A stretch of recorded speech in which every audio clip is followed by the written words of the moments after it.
Bonjour Emmanuel Cos. Bonjour. Et le gouvernement s'attaque donc au gazole. 2 petits centimes en plus d'ici 2017. Le prix du sans-plomb baisse d'autant. Est-ce que c'est la bonne mesure ?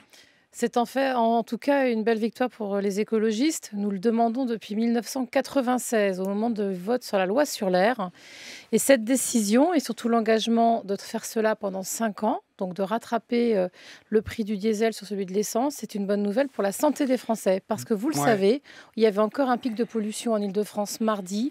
Le diesel cause aujourd'hui beaucoup de pollution et beaucoup d'attaques sur les maladies respiratoires. Alors vous dites victoire, mais attendez, on parle d'urgence sanitaire avec le diesel aujourd'hui. Là, on va attendre 5 ans, c'est ça ?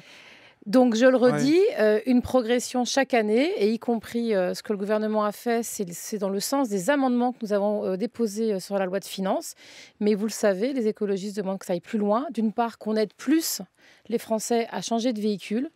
Parce que moi, ce que je trouve inadmissible, c'est qu'un État a forcé des Français à acheter des véhicules pendant des années. Et aujourd'hui, sont une ça date des années 80, ça. Ça date des années 80. Acheter le diesel, de la fiscalité avantageuse. Sauf qu'aujourd'hui, on a des Français qui sont, y compris ceux qui ont des véhicules aujourd'hui Volkswagen, sont des véhicules qui polluent extrêmement. Ils ne peuvent plus rien en faire. Ils ne peuvent pas les vendre. Et donc, il faut changer de véhicule. Donc, avoir des aides pour les particuliers. Et par ailleurs, j'ai noté, après tout le scandale qu'il y a eu il y a un mois, que même Marisol Touraine, aujourd'hui, ministre de la Santé, dit que le diesel est dangereux et qu'il faut en sortir. Mais pourquoi on ne prend pas des mesures beaucoup plus radicales, en finir tout de suite avec le diesel ? Pourquoi on attend 5, 10 ans ? Quand pendant 35 ans, 40 ans, vous avez une industrie automobile qui produit ces véhicules-là et que vous avez plus de 60% du parc automobile qui est au diesel, il faut des mesures progressives et de l'anticipation. La ville de Paris, sous l'impulsion des écologistes, a décidé que dans 5 ans, il n'y aurait plus de diesel polluant dans les centres-villes. Et donc, cela veut dire que dès maintenant, vous aidez les particuliers, les entreprises, les artisans à changer de véhicule. C'est comme ça qu'on fait de l'écologie positive et qu'on fait de l'écologie qui va au service de la santé des Français. Vous dites bravo, il faut aider, il faut yaka. Pour l'instant, on n'aide pas les gens les plus modestes qui roulent diesel. Ce sont eux qui vont souffrir. Ce n'est pas vrai, y compris les écologistes poussent pour qu'il y ait des aides aux particuliers dans les régions, y compris ce que j'ai présenté il y a maintenant 15 jours sur un plan pour la pollution de l'air en Île-de-France, avec des aides très précises pour les particuliers, pour les artisans, parce que l'enjeu est quand même dans le monde économique de permettre à toutes les personnes qui ont des véhicules, notamment de livraison, de changer la donne. Et cela veut dire aussi enfin que la responsabilité de l'État, et c'est pour ça que je ne dis pas bravo, je dis simplement que c'est une avancée intéressante. Le gouvernement français doit maintenant, dans les conseils d'administration des constructeurs automobiles français, poser une feuille de route à Renault et à Peugeot pour leur donner 10 ans pour sortir totalement de la production de ces véhicules polluants qui sont nocifs pour notre santé. Alors vous dites 10 ans pour une éradication totale du gazole, du diesel dans les moteurs. Ça concerne aussi les camions, les bus ?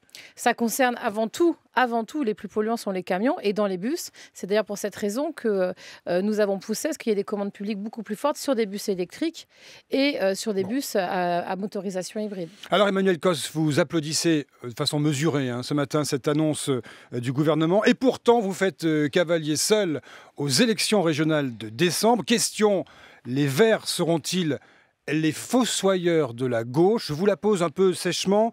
Après ce qu'a déclaré le socialiste Julien Drey, c'était mardi matin à votre place, ici même sur France Info. Écoutez.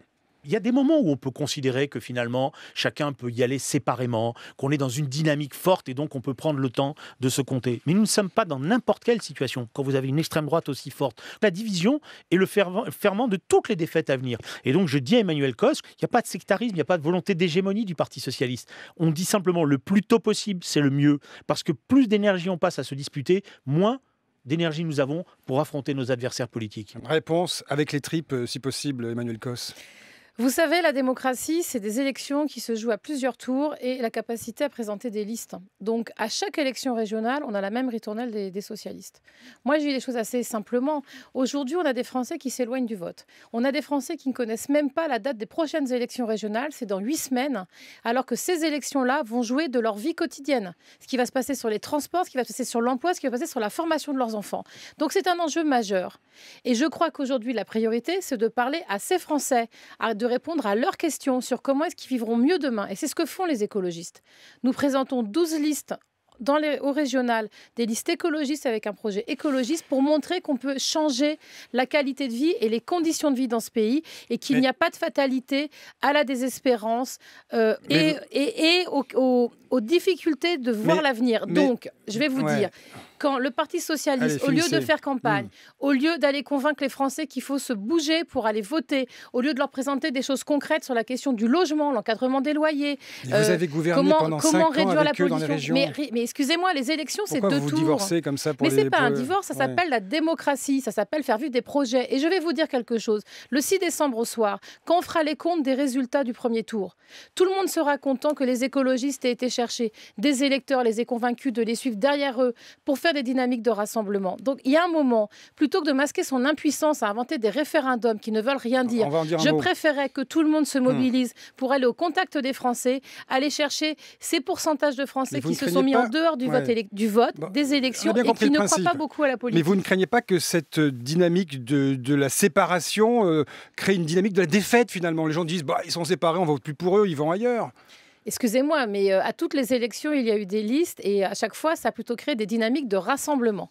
À toutes les élections, y compris à la présidentielle, y compris au régional de 2010, y compris au départemental. Et aujourd'hui, je préférerais que tout le monde se mobilise sur la difficulté des Français, qu'on leur apporte des solutions, plutôt que d'être uniquement dans des débats politiques. Mais franchement, qui ça intéresse? Vous êtes énervé un peu, vous avez écrit à Cambadélis pour lui dire, moi je n'irai pas voter, vous n'irez pas voter dimanche, c'est ça? Non.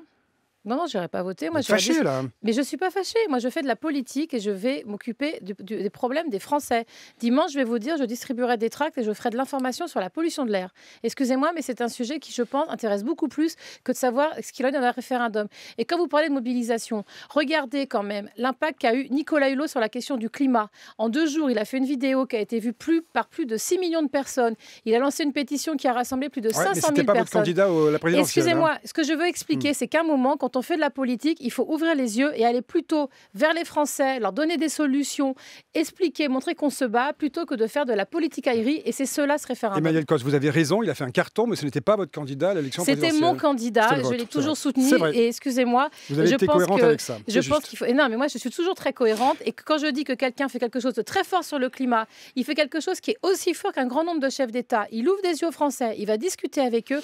Les politiques devraient s'en inspirer quand ils se demandent pourquoi les Français s'éloignent d'eux. Encore un mot sur le climat politique de ce pays, Emmanuel Cos, le président qui rencontre des syndicalistes qui ne lui serrent pas la main, la CGT qui boycotte la conférence sociale de lundi. Qu'est-ce que vous dites ce matin? C'est le divorce avec la gauche? Non, c'est surtout extrêmement inquiétant. On est dans un pays où, malgré une loi qui a réformé le dialogue social, on voit bien que ça ne marche pas.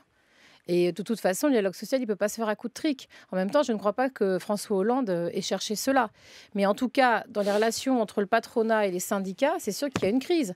Quand vous voyez la tension qu'il y a à Air France, mais plus généralement dans un grand nombre d'entreprises, cette difficulté à dialoguer avant même qu'il y ait le conflit, et donc d'être capable d'anticiper, ça me semble assez inquiétant aujourd'hui. Et l'absence de la CGT à cette conférence sociale est inquiétante. Et je pense que de fait, ça posera des questions sur la réussite de cette conférence. Alors vous êtes la patronne des Verts, de Europe Écologie Les Verts, toujours. L'UDE va sortir du chapeau samedi l'Union des démocrates et écologistes placés, Rugy, Benamias et d'autres. Votre parti, c'est du grand n'importe quoi. Il va imploser, Emmanuel Cos. Non. Vous êtes à la tête d'un parti qui se divise. Vous le regrettez d'ailleurs? Je regrette toujours la division, mais mon parti va très bien et c'est pas du n'importe quoi. Et je n'accepte pas qu'on parle comme ça d'une formation politique qui est très présente, qui est dans le débat politique. Mais vous étiez ensemble. Mais excusez-moi, dites ça à celles et ceux qui ont préféré des aventures personnelles plutôt que se battre sur le climat et sur l'écologie. Je suis là devant vous aujourd'hui pour répondre sur les questions, par exemple, de diesel. J'aimerais bien que toutes celles et ceux qui se disent écologistes soient autant mobilisés que moi sur ce sujet-là. Et je peux vous dire une chose, c'est que pour moi, les choses sont assez simples. Il faut continuer à se battre dans ce pays pour qu'on ait des politiques plus solidaires, plus écologistes, qui répondent aux inquiétudes des Français qui sont fortes dans ce début de rentrée.